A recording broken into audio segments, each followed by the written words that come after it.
నిన్న పార్లమెంట్లో తేజస్విని సూర్య వ్యాఖ్యలు చేసి తీవ్రంగా ఖండిస్తున్నాం. ఆ రోజులలో తెలంగాణ కాంగ్రెస్ ఎంపీస్ మేమందరం కూడా తెలంగాణ సాధించుకోవాలని చెప్పి ఉద్యమాలు చేసి కాంగ్రెస్ పార్టీలో అందరిపైన ఒత్తిడి తీసుకొచ్చి మా న్యాయ డిమాండ్ ఏదైతే ఉండనో తెలంగాణ కావాలని అవన్నీ కూడా బ్యాక్గ్రౌండ్లో పనిచేసి తెలంగాణ సాధించుకోవడం జరిగింది. తేజస్విని సూర్య ఏదైతే వ్యాఖ్యలు చేశాడో ఆయనకు అవగాహన లేదు, తెలంగాణ వ్యతిరేకంగా ఉన్నారు వాళ్ళు. దాన్ని కిషన్ రెడ్డి గారు కూడా సమర్థిస్తున్నారంటే నిజంగా ఆశ్చర్యమైన విషయము.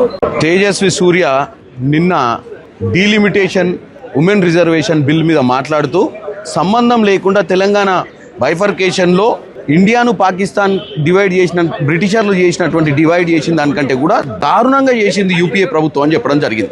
నేను ఒక్కటే చెప్పదలుచుకున్న తేజస్వి, నీకు ఏం అవగాహన ఉందని మాట్లాడిన ఒక 1600 మంది బలిదానాలు, నీళ్లు, నిధులు, నియామకాల నినాదంతో తెచ్చుకున్న తెలంగాణను నువ్వు అంత అవమానకరంగా మాట్లాడినప్పుడు ఈ రోజు మేము ఒకటే డిమాండ్ చేస్తున్నాం పార్లమెంట్లో, ఆ వర్డ్స్ ఏదైతున్నాయో అవి డిలీట్ చేయాలి రికార్డులుగా.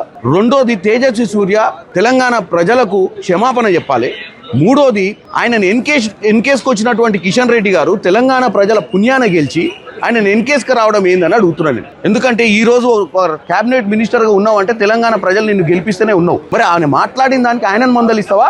వచ్చి ఫ్లోర్ మీద మా సభ్యురాలు అడిగినటువంటి ప్రశ్నకు ఆయన మాట్లాడిన దాంట్లో తప్పే లేదు, మీరు వక్రీకరిస్తున్నారు అని చెప్పి ఆయన నేను కోసకోసారి కిషన్ రెడ్డి గారు చెప్పండి. ఈరోజు తెలంగాణ సమాజం చూడాలి, తెలంగాణకు గురించి మాట్లాడినటువంటి తేజస్వి సూర్య ఇమ్మీడియట్గా క్షమాపణ చెప్పాలి.